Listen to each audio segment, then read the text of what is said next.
You're listening to the B&H Photography Podcast. For over 40 years, B&H has been the professional source for photography, video, audio, and more. For your favorite gear, news, and reviews, visit us at bnh.com or download the B&H app to your iPhone or Android device. Now here's your host, Alan White. Greetings and welcome to the B&H Photography Podcast. Today's guests are a pair of visual artists whose photographs, depending on where your heads are at, will make you either chuckle, squirm, blanch, or any combination of the above. And while it'll be easy to label their work as pure whimsy, the imagery they produce is deeper than it appears. Mitra Saboury is an LA-based artist whose work blends photography, video, sculpture, and performance. She works both under her own name as well as one of the collaborators of a creative entity known as meatwreck. Blending playfulness with discomfort, Mitra's art explores the physical and psychological effects of lived environments upon their inhabitants. Mitra has held solo exhibitions in Birmingham and Wakefield, UK, Seoul, San Francisco, and Los Angeles. Most recently, her work has appeared at the Spring Break Art Fair in Los Angeles. Welcome, Mitra. Ben Zank describes his photos as being power struggles. A power struggle. Thank you. No fair, you cheated. You read the script. It's also old. It's old? It's outdated, but it's fine. Just do it anyway. Oh, okay. What's out? I like that there's no real How's information. this? Ben Zank used to describe his photos as being power struggles, but not anymore. His images, often with himself as subject, portray being in control, being powerless, being struck, and being free again. But then again, that's what used to be, right? That's not anymore. Okay. This is metaphoric, of course, but also quite literal, as his subjects are often photographed beneath, behind, or otherwise incorporated into their respective environments. Ben seems to avoid explanations of his work, but it has been said in his self-portraits, the id, the ego, and superego appear to have metaphorically expanded, and the latent tension inherent to the images Zank creates reflect perfectly the inner emotional struggles of the artists. I couldn't have said it better myself. I'm going to read it again so I understand it now. Anyway. Well, is that true, Ben? Is it true? Come clean. Yeah. Okay. Okay, show's over. Well, guys, welcome to our Hudson Yards broadcast studio here in the heart of Manhattan. Welcome to the show. Thank you. You guys both have, as a basis to your work, there's a sense of humor to it. All right. Is that central to it, or is that just something that happened to work out? That's where it ended up going. No, I mean, humor isn't the core aspect of like what I do, but it often finds its way into the images. And I mean, I like to think of myself as like a funny person, especially when I'm in a good mood. And I don't fight it. Like if there's humor in my images, that's great. Sometimes people look at images and I don't think they're funny and they start laughing. And sometimes I think an image is hilarious and no one gets it. Those are the best jokes, by the way. When no one else gets them, those are usually the best and jokes. Can you give an example of either? Yeah, so this one image I have of a man with his face under like some road lines. Apparently when my dad saw that image, he was sitting at a table with my mom and he like spit out his like water when he looked at it laughing or something. Is this the one where the fellow's sitting on the steps? No, it's a different one, but it's a similar theme. And you never thought that I didn't think it was funny. I mean, I didn't think it was like meant to be funny, but. Did your work start off with this, I'm not going to say humor, because maybe that's the wrong kind of word, that you both kind of have this, there's a teasing whimsy about it, and you also tend to, especially with you, Mitra, push the limits of comfort, I would say. You really put people out of their comfort zones visually.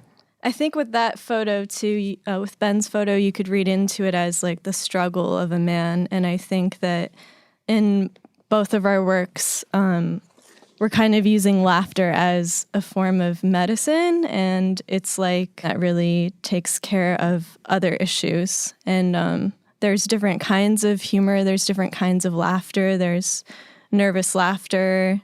There's uncontrollable, like belly laughter. And I think that I can see this in Ben's work as well. It's not necessarily the base of the work, but it's something to act as like an access point for people to get into the image in the beginning and then kind of dig deeper and see the layers of And do you want people to laugh, whether it's nervous or what kind of laughter would you Can like we to all- provoke? Yeah. Can we all just laugh?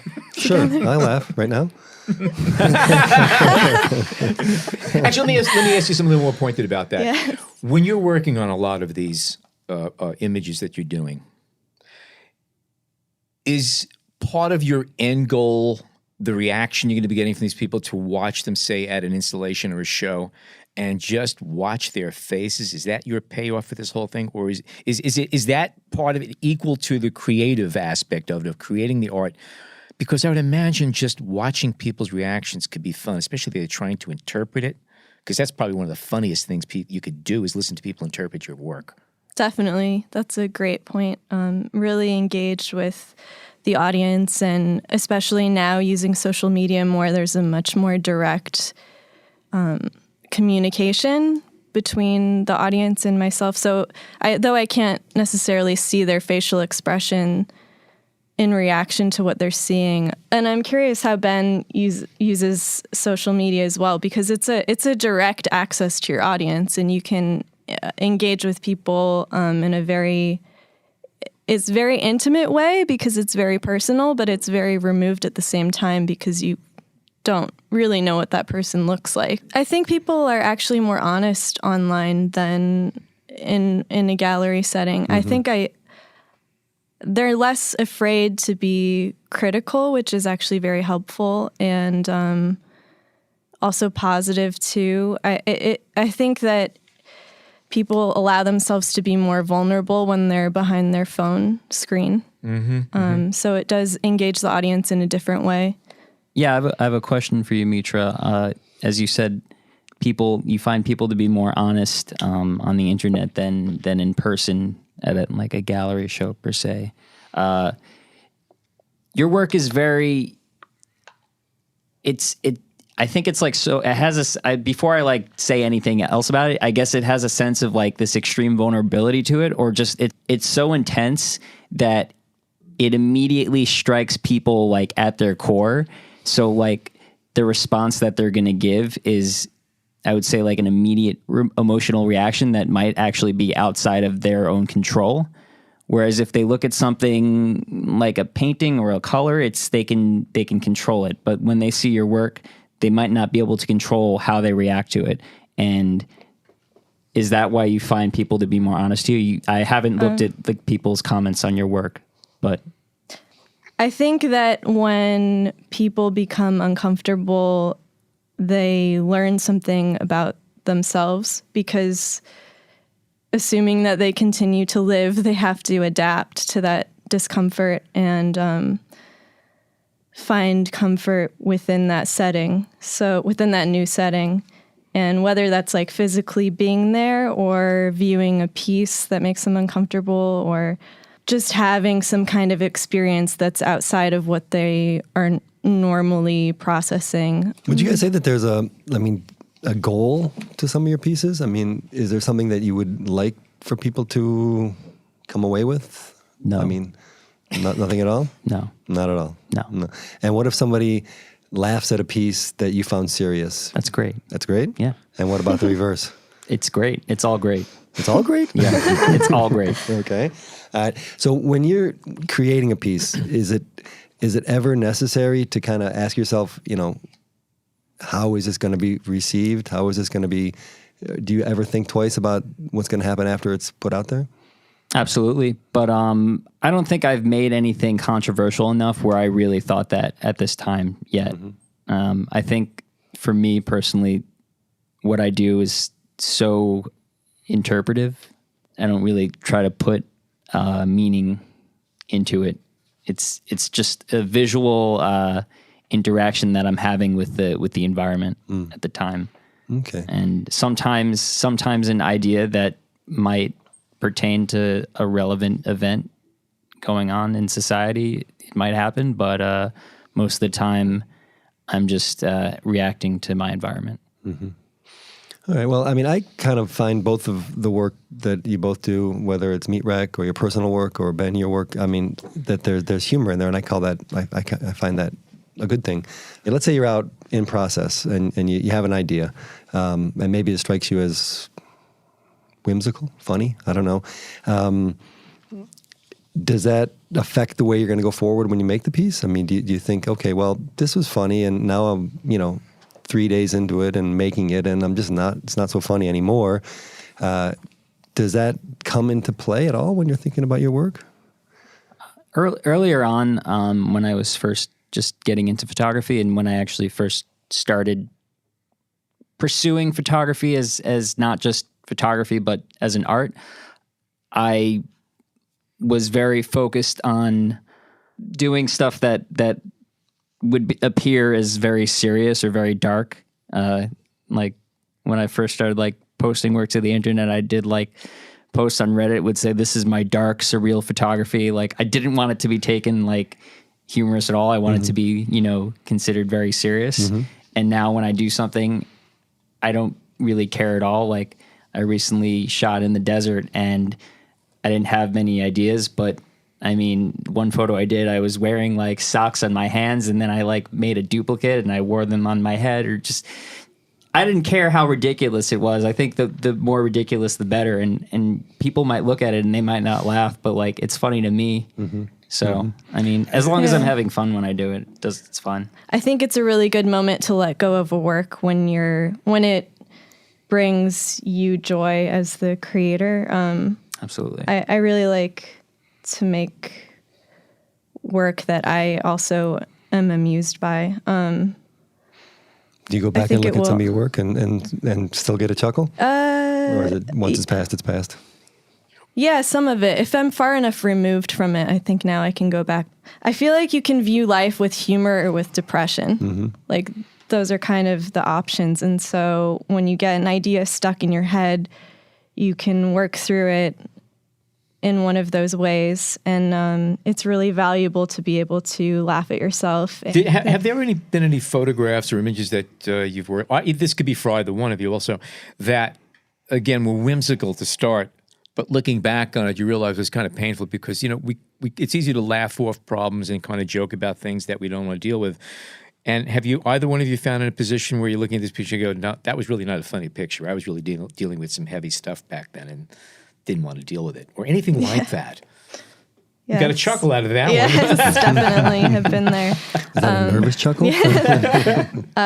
So Derek Paul Jack Boyle is the other half of meatwreck, and we've been working on that project since 2013, and it's been through some hard moments. Like we were in the Mojave for a little while in a motel, and we had it was very different to living in LA, and I think neither of us expected it, and the work we made kind of reflected that time. And we're both proud of the work, but it was a hard time, and it was nice. It's nice that we have memories of it documented through these photographs. Well, at the time, was what you were creating, were you finding humor in it? And looking back, do you still see that humor? Oh, definitely, yeah. We were just taking aspects of our drab motel lifestyle and turning them into like beautiful moments. So there was one photo of a microwave where with the silhouettes inside. That one? Yes, you've seen it. Nice. We actually looked at your work before the show. Who is this person you brought in? Just happened to stumble on your page. It just happened to happen that way. That was in a motel. There was this one with the ducks in the toilet that we posted recently. Say no more. It's the first picture on the site, actually. Yes. Yeah. The little environment that you created, Yes. Little ecosystem. Yes, exactly. Yeah. It's creating mini environments where you can get lost in within the bigger picture. Using the space you have around you. Yeah. Exactly. We call that a salad bowl, right? Quick question. This is more for Mitra, but I'm curious to see what Ben would say too. Is there some kind of set of core ideals or beliefs that you want to shine through your work? And if so, what are they? It's a great question. I guess it's changing. This is what it is. Just being open to being open to change, being open to adapt. And I guess the core is self-reflection and honesty and being okay with making yourself vulnerable. Have either of you guys changed your work a little bit based on some of the reactions that you've had? That's a good question. Like, for example, I mean, this is kind of part 2, and I started ahead of it. But, I mean, to me, it takes some kind of courage to put out work where you look a little silly or you're doing something that may be weird, and you want to get a deeper meaning through thisness. You want people to kind of see through it to find something a little deeper. And you have to park your ego. And and oftentimes the reactions may not be what you want. But does that affect you? Absolutely. I think, I'm sure, Mitra, you can definitely agree with this, that you're always in constant struggle with yourself to step outside of your own comfort zone time and time again, because as an artist, people expect you to be original all the time. I recently actually got a comment, not a comment, but a private message on Instagram from someone who said that they are such a, huge fan, and they used to be inspired every day by what I did, but recently they felt like they could predict everything I did. And there you go. You got a curator. Yeah. See? I wouldn't say it's a harsh comment. I didn't reply because I don't know. I didn't know what to say to it, but I understood what they were saying. And I mean, I would say the reason I didn't reply is because I can't just change myself like that. It's something that I need to do slowly. Like, this is one person's observation. Yeah. And it's course. valid. I know it myself. I think any artist, I think we all know it, that, sometimes we put ourselves in, dare I say, the brand box, where we're putting out work that people expect us to put out, or they expect to see this from you. And why do you think the dog keeps bringing that Frisbee back? There's a dog bone involved in there. That's it. There's a treat. What's it's the same the dog deal. bone? What's the It's a dog great bone? analogy. What's the What dog is a bone? dog bone? Huh? What is a dog bone? Likes are the Is dog it- bone. Likes and followers. Yes, they are. Are they? Are they I for think you? so. I don't. Are they for you? If it brought money, maybe. But like, Oh, come on. If you put something out there and you get it in 5 times the amount of likes you normally get. from not that we're like, big shots or anything, but from our perspective is, I think we've received, the gratification enough times where it doesn't really do what it maybe used to do. Like, I will say, I'll be the first to say I was very excited when I got 100 likes on a photo. I was extremely excited when I got 1,000 likes.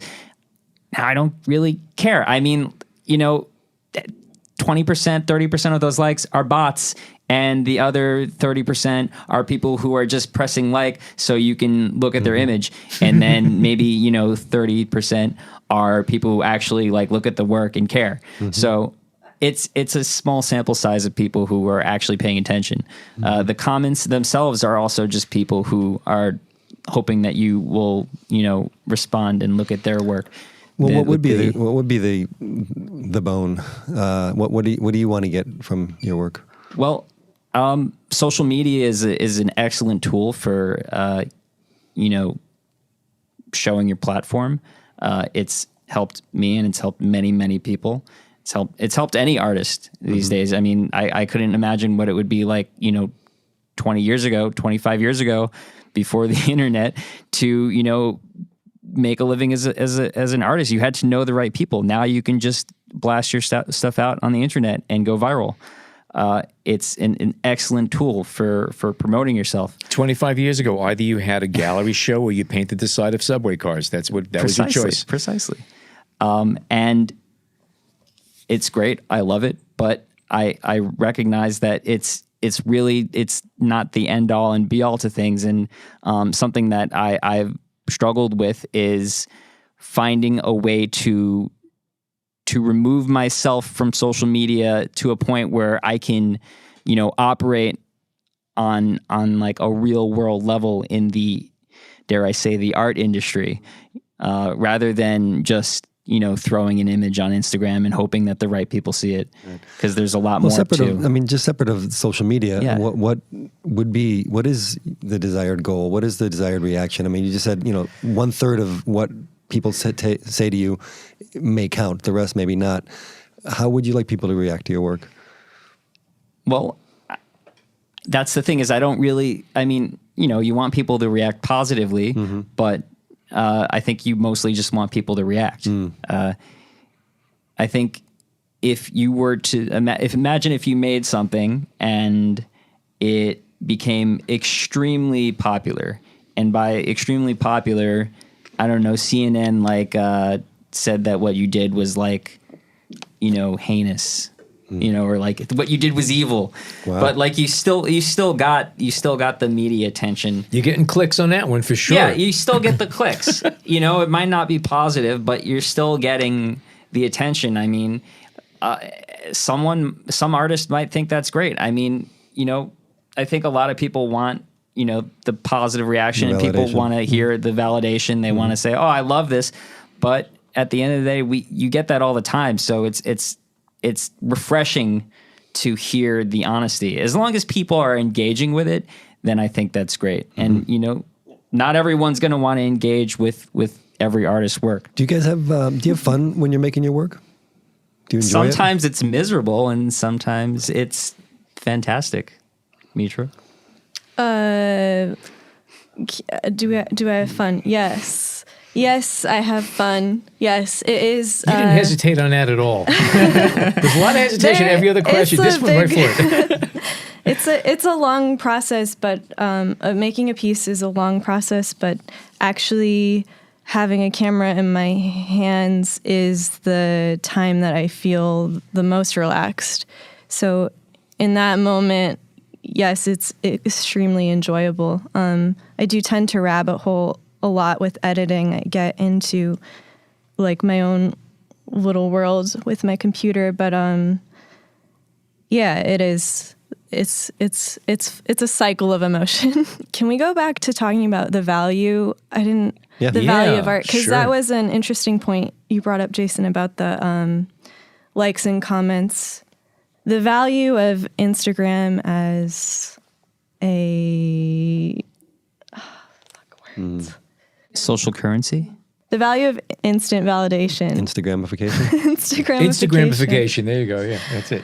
And how far that goes psychologically versus in the real world, where struggle is still very real, and thriving requires money, and these platforms are kind of feeding off artists in a way and not really benefiting us beyond a red. You're basically icon. feeding the beast is what you're doing. Yeah. That's the way I view Let's throw it. this question. Let's say that the likes and comments actually paid you a royalty. Let's say every time someone liked your photo or made a comment, you got, I don't know, 5 cents or something. And then eventually, would that make it more real for you, or? I mean, yeah, I would be able to buy more food. Yeah, I think it's an important point. If Is they paid you in food, that'd be pretty good, right? Just send you something. another option? Yeah. Well, another question is, have I know we're probably getting ahead of ourselves here, but do you eat the food after you're done using it in your images? Yes, we eat every crumb. Every crumb we step on has been through our bodies. Well, what about the peanut butter and jelly hands? I want to know about that. Yeah. Licked it off. I think with Goddamn what Jason straight. was saying though earlier too, in Mitra, this idea that you're putting your work out and you're not really getting a whole lot materially back from it. You're getting this sort of emotional thrill, maybe. But I feel like once you get to the point that you guys are both at, that's you become a little bit jaded to the excitement of getting a like. But the other consequence of that is once your work is on social media, then it's out there, and then other people start taking it and using it. So you kind of, as opposed to creating a photograph 20, 30 years ago where you create the work and it goes in a gallery and people see it through that medium. Maybe they see it through a book or something like that. Now you create a work, it's on social media, and as soon as it's on social media, the expectation, I think, with anybody that's creating interesting work is that it's going to be stolen and used by somebody else. That's and, nothing new, and by the circulate way. in that sort of way. Nothing but I think new. it's more extreme now. It's more extreme now, but I could tell you that before Days of the Net, when I was doing a lot of commercial work and my stuff was in magazines, 2 or 3 times a year, I would find my photographs being stolen by other people. It could be from restaurant menus to... I stole it a few times. I was going to talk to you about that. But it's more. It happens more now, but... And it was it's harder nothing to new. track them back then. When it happened, you would never know. Yeah, essentially, I would get a package in the mail, say, "Hey, I saw your picture. I thought you might be interested in this," and also you got to contact a lawyer. Yeah, but it's nothing new. It's just more so now. So is that a concern when you're creating something for social media versus like, I mean, Mitra, you've done a bunch of installations with work, so it's a different sort of approach, I guess, but like having it actually in a gallery for sale versus having it on the internet to be approved or disapproved of by anonymous people on the internet? Yeah, thinking of the audience as your curator online. You talk, Ben. Sorry. I need to think about Well, this. does that limit what you create? Because I feel like once you get to a certain level where you're, as Ben was speaking of earlier, where your audience expects something from you, is that how much of a constraint is that putting on you as a creator? Are you not making things that you otherwise might have made because you're worried about that? It's more like I respond to the audience. So I'll make a post of a video on my personal account. People will respond to it in whatever way.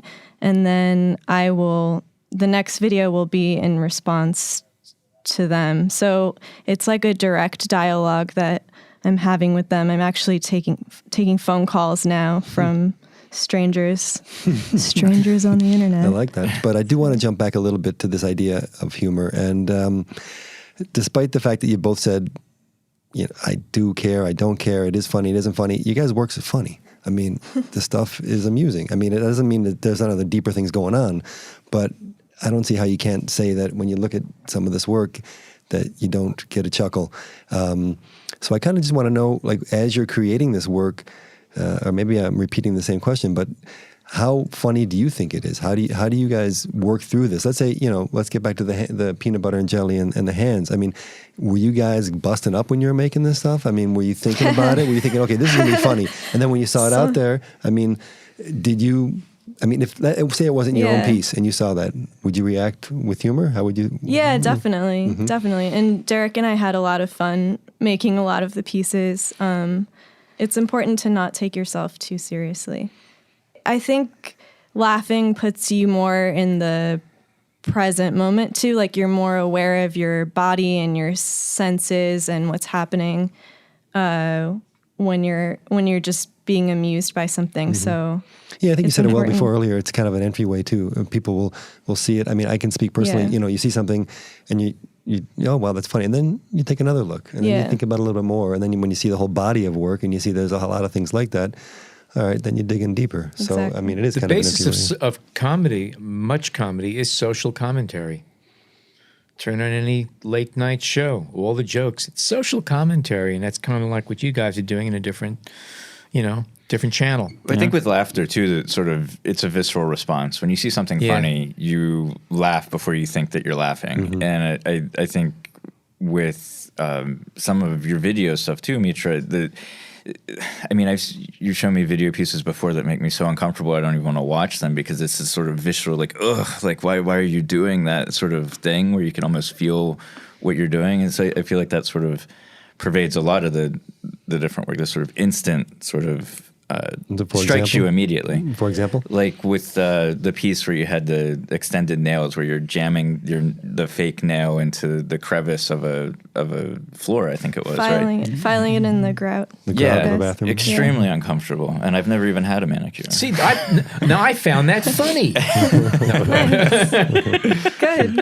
Did it make you laugh, actually? Did you laugh? It made me look away. Not at all. He hasn't been the same, actually. He's been showing up late every day. I removed all my nails. Did it make you laugh? Or did you... Yeah, Make I was other people- having a great time. I mean, I grew out my nails for the longest I've ever grown them. I think it was maybe 6 or 8 weeks. I mean, they were nasty. Those are all organic nails. Oh God, it's the worst. Really? It was difficult. And what about the one It where was they're on difficult fire to and do. on the keyboard? Yes. yeah. Also real? Yeah, those were acrylic. Those were Okay. melting plastic I thought so, yeah. nails. Yeah, Burn that- my fingertips. Serious Yeah. dedication, if not.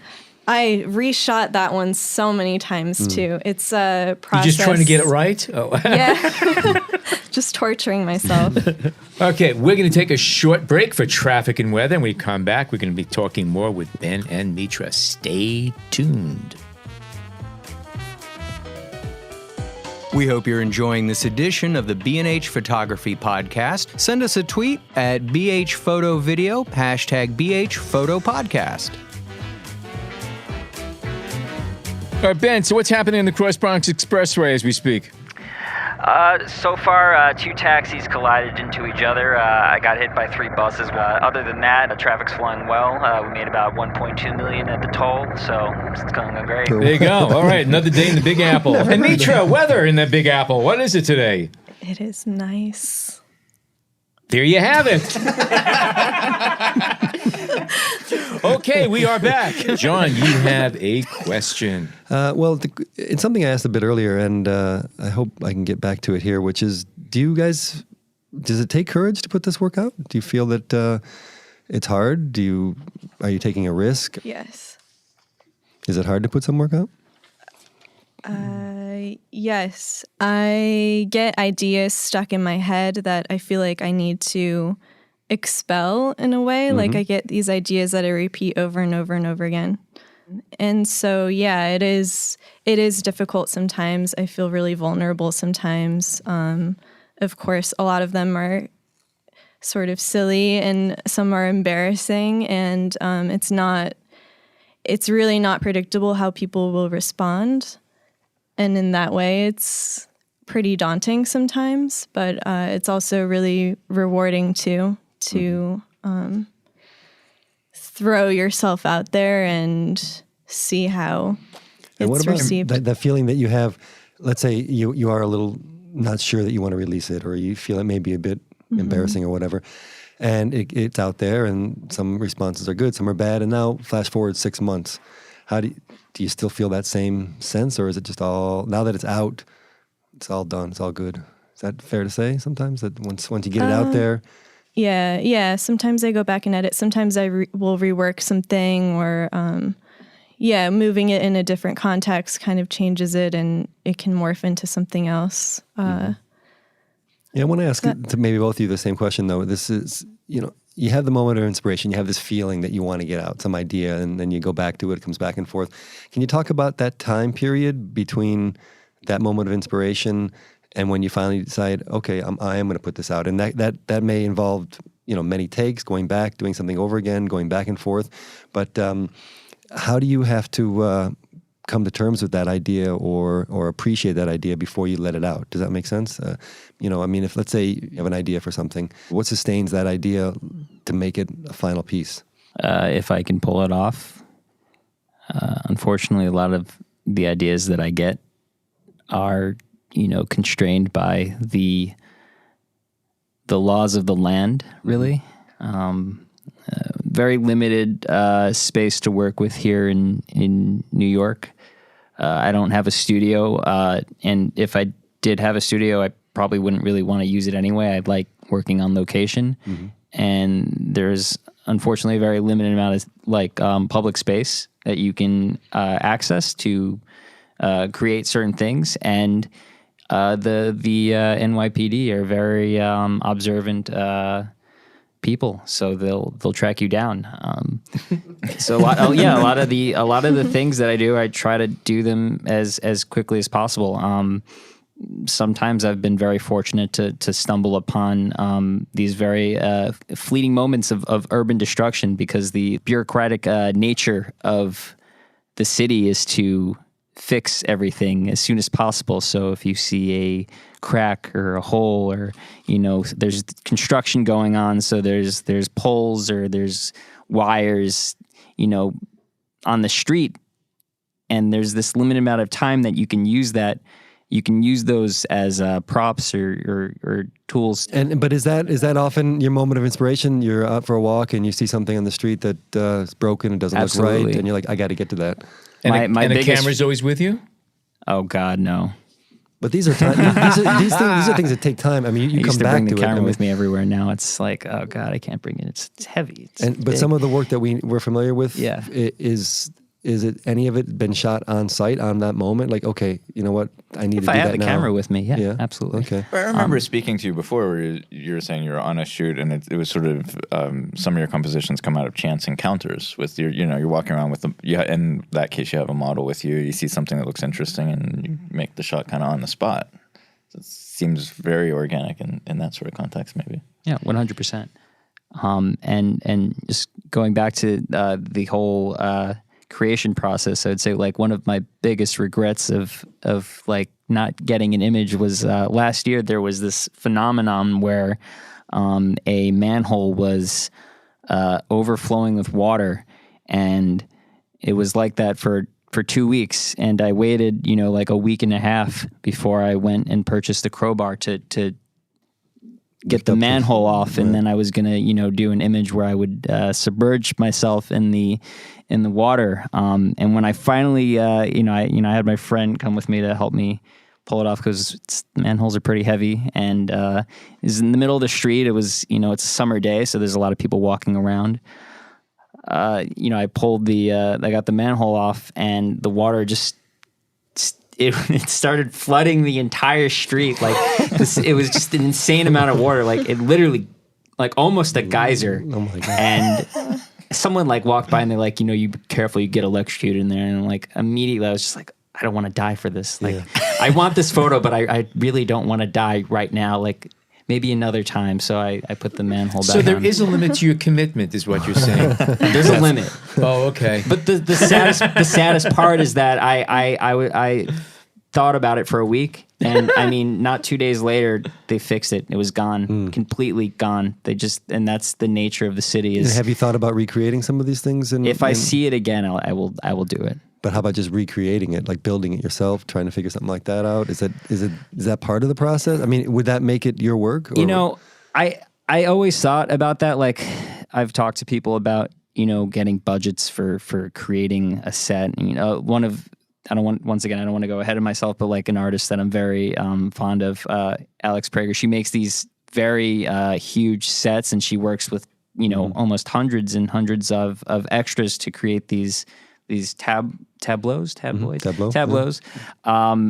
And I think about doing that stuff, and then it just the creativity there, or rather just there's no limits. If you have a budget and you can just make whatever you want, there's no limits. And to me, that's boring. The excitement is for like creating the excitement is like not knowing what the day will give me. Like stumbling upon something that wasn't there a week before and won't be there next week, and I can only get that image in that small amount of time is very exciting to me, and it makes it special in a way. Like maybe the image itself might be not that great, but the fact that like this thing that happened will never be there again, it's and really cool. Very what about the different idea kind of street photography. Yeah, totally. But what about the idea of doing it yourself? Does that give you that I mean, I know you have a partner or a friend or someone that's helping you along, but generally this is you and the world, and that's about it. Yeah. Is that part of the thrill? Yeah, I mean, it's extremely stressful, and sometimes it sucks a lot. And actually the times where I've had like one or two people helping me, the image has come out like remarkably better. Well, like how's it stressful? I mean, it sounds like, again, this goes back to my question. I mean, is there fun in the process? Are you enjoying yourself? Are you getting a kick out of it? Yeah, sometimes it's really fun. Sometimes I know what I'm doing, and I'm not like working against the clock, or I'm not like stressed out that I'm going to get in, because I work very publicly. Sometimes I don't want to like travel to, XYZ remote location. I want to just like shoot on like, I go to like dead ends, like right across the street from me. And, sometimes the police come, and I don't like people like intruding on me, even though it's a public space. I don't like being intruded on. I get anxious about it. And what if you just said, okay, you know what? I'm not going to do that one. I'll wait till another day and do another one. Is that possible? I would like to think that it is, but I just kind of forget. Yeah, I guess I asked that, and this goes back to what Mitra said earlier, this need to get something out off your chest or something out, this idea, and I can see how that could create stress if you take it important.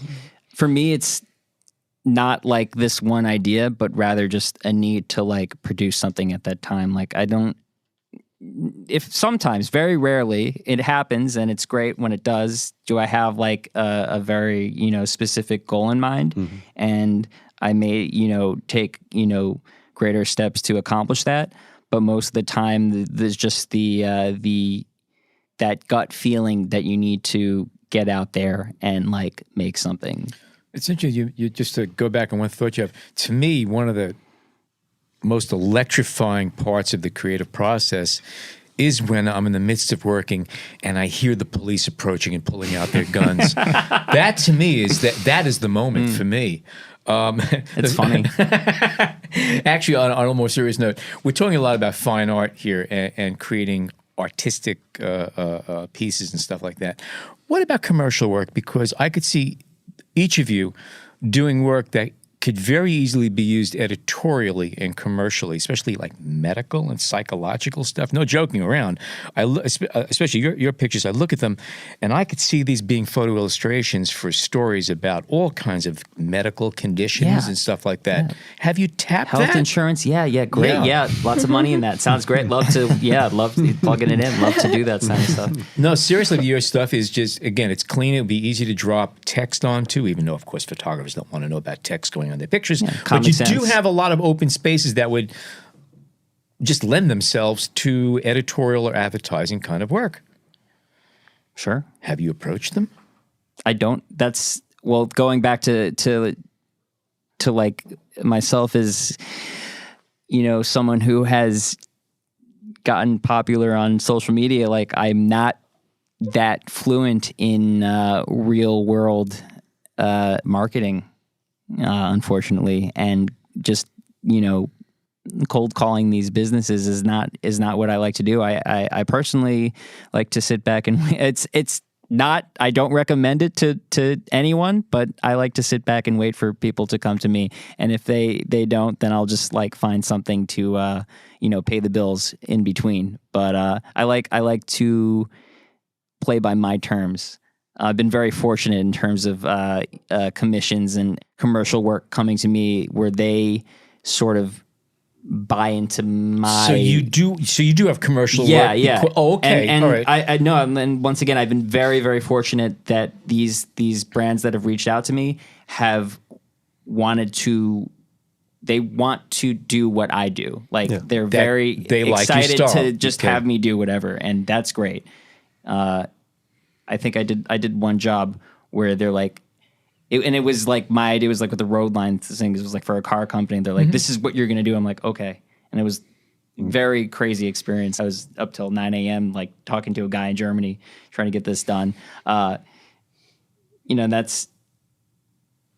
It's not fun, but it's necessary sometimes. Oh, no, it's okay. Plus they give you a satchel of cash afterwards. It's beautiful.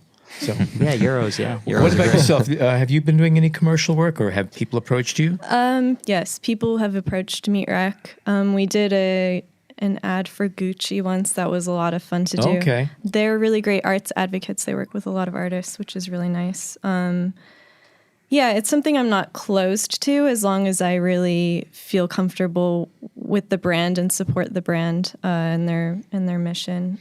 Even if they offered you a big bag of cash?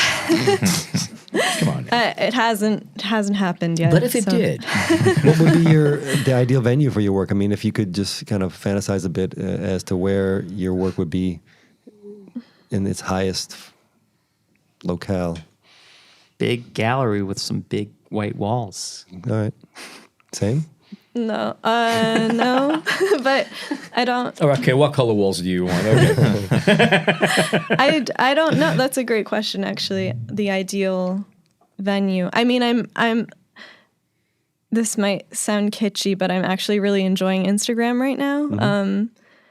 So And are you scaling your works accordingly? I mean, do you think about where it's going to be seen, or it's going to be seen on Instagram and make a difference as opposed to being an installation or a video on a wall? Yeah, definitely. Yeah. How so?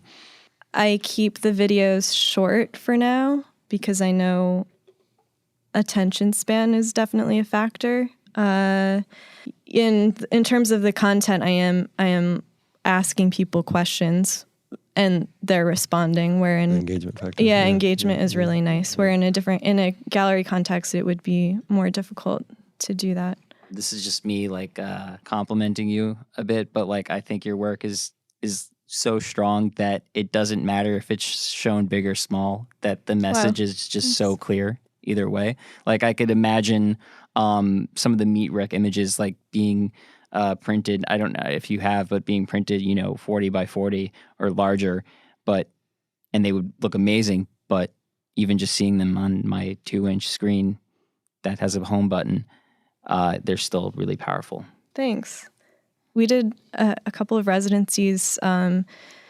We were with this gallery called Alterspace, which is now working with et al. They're a really great space in San Francisco, but we did a show there and printed photographs, and it was definitely an experience to see them tangibly visible because we hadn't done it before then. But again, the audience is different and the impact is different because of that. Do you both use your own bodies for most of the work, or is it a combination of models and friends and other people? And how does that change when it's got to be your own body? It's like 80% of the photos are myself. And I would say like if I'm working with a friend or a model, most of the models really are just like now my friends because we work so often together, so we just become like good friends. It's different, I would say that, I mean, with all due respect to the my friends and models, the work that I create, like where I'm the subject, and it's not really, I don't like to consider them self-portraits. I mean, they are at the core a self-portrait because it's me in them, but I don't like to envision it being like myself, and it's just I'm using myself as a subject. I just connect more with them because I think that there's a level of physical narrative that is really important to what I do, and as hard as I try with like the people I work with, it doesn't always translate. A lot of the people I work with are extremely talented, either like art models or dancers, and they're very trained in certain ways, whereas I am just trying to express a certain type of feeling, and it can, in a way, it can be like very awkward or imperfect, and I think there's like a beauty in that. I agree. And I mean, I don't want to be like narcissistic, but like I like it. You got a bitch and bod. Okay, I hear you. Well, how many attempts does it take to make some of those images? Yeah, if that you're like was doing my a self-timer or setting up for can yourself. you walk us through a little bit, like the process? Some images can take 15 minutes to edit, and some can take several hours. I mean, it honestly, the really tedious images can take a very long time. They're not, I wouldn't say they're like extremely hard digital editing feats. Not so much editing, I'm talking is actually the shooting. Yeah. What's funny is that I didn't shoot for a long time. The last time I shot was like when I went into the desert, the Mojave Desert. Maybe I ate at some of the places that you guys were living off of. But I recently went out and shot, and I left a zipper in my camera bag open, so the remote timer that I connect to my camera fell out, and when I got to location, I was without it, so I had to use the 10-second timer, and I actually found that it wasn't, besides that I had less material to work with in the end, it wasn't any different than, when I had this remote timer that I would program to take, like 100 images. and I wouldn't have to go back to it.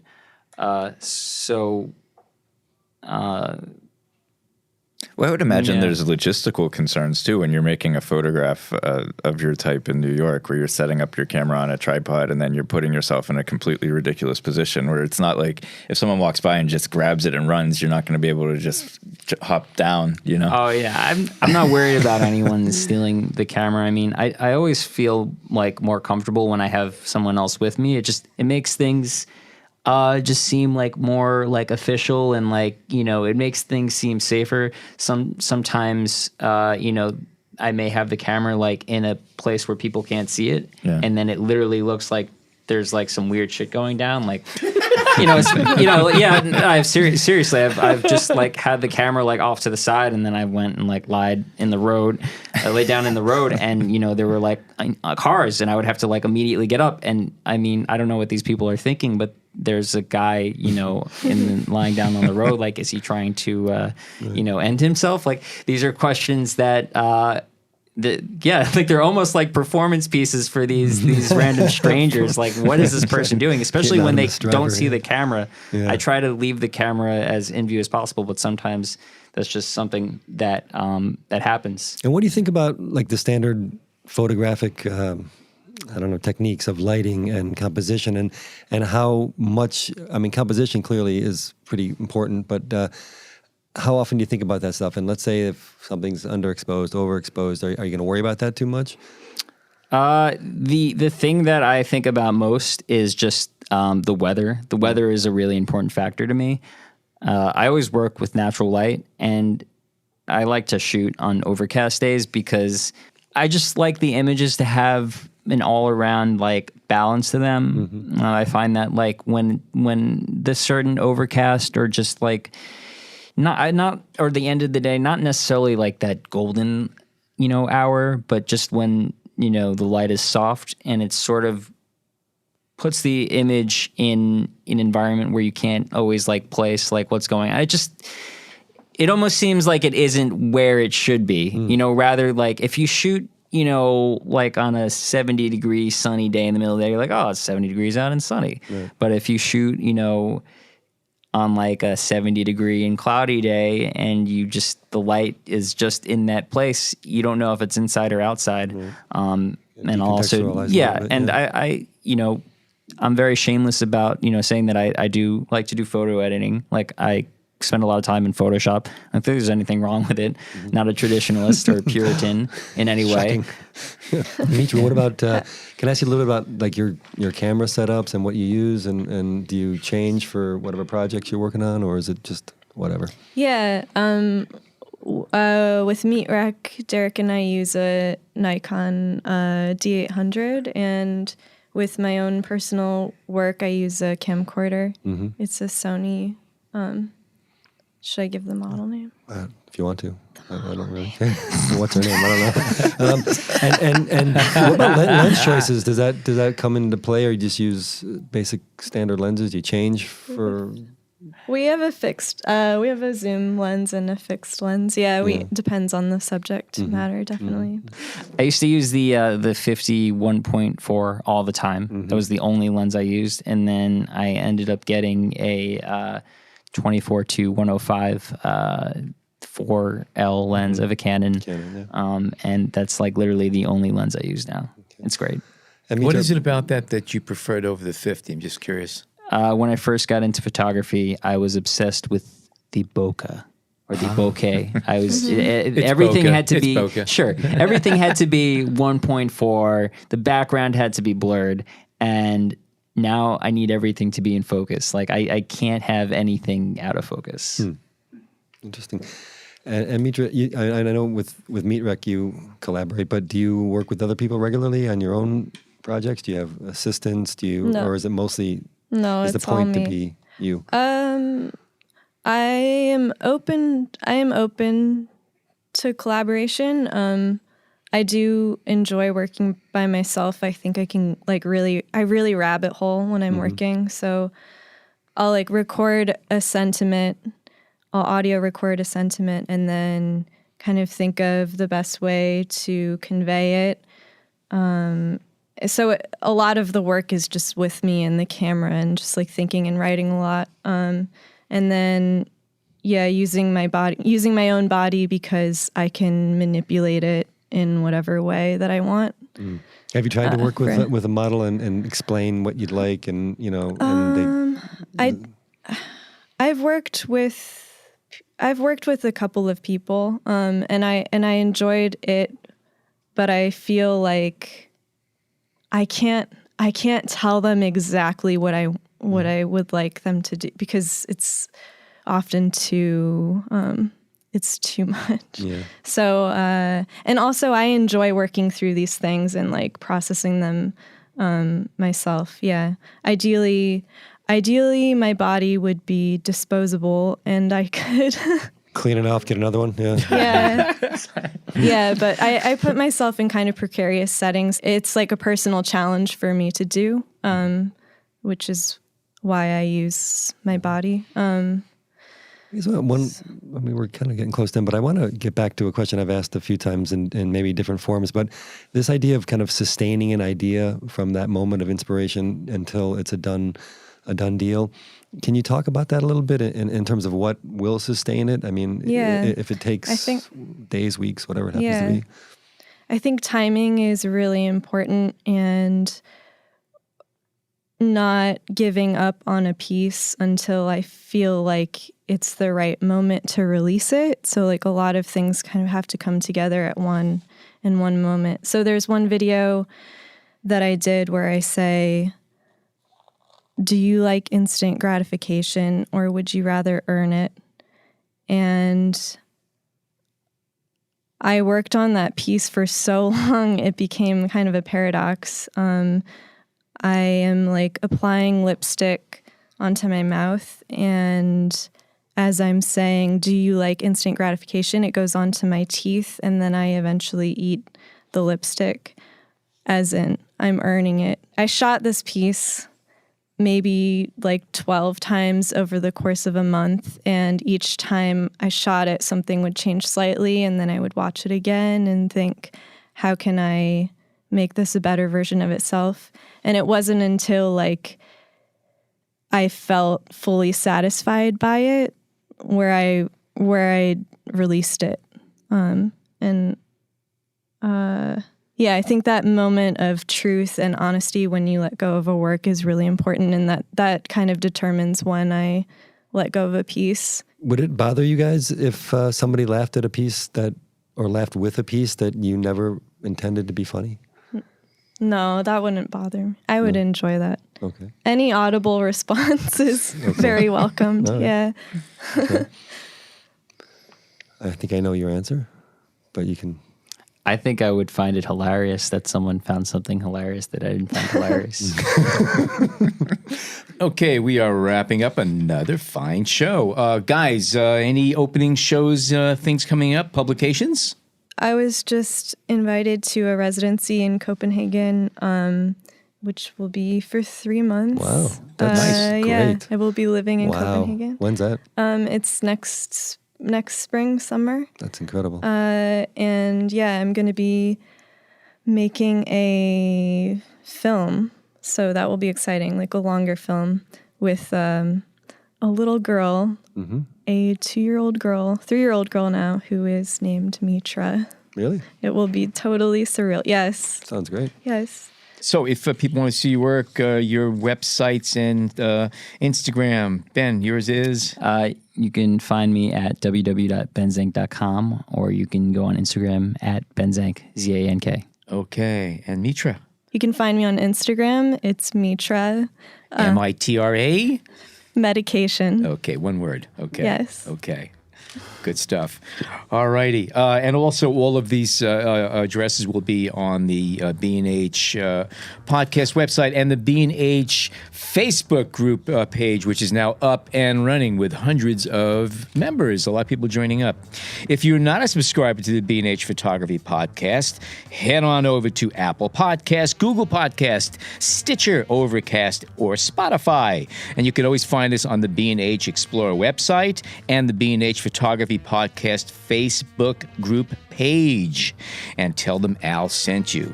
For now, on behalf of Jason, Cory, John, and myself, thank you so much for tuning in today.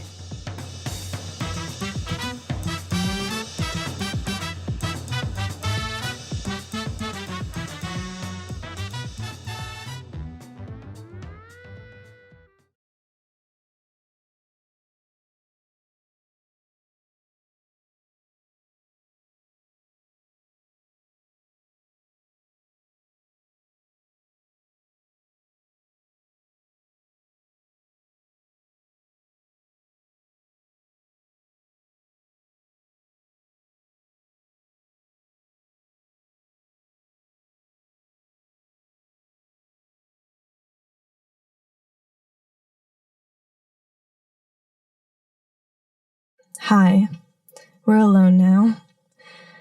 I just wanted to say, don't be afraid to make yourself vulnerable because it can really feel empowering. Hi, we're alone now. I just wanted to say, don't be afraid to make yourself vulnerable because it can really feel empowering. Hi, we're alone now. I just wanted to say, don't be afraid to make yourself vulnerable because it can really feel empowering. Hi, we're alone now. I just wanted to say, don't be afraid to make yourself vulnerable because it can really feel empowering. Hi, we're alone now.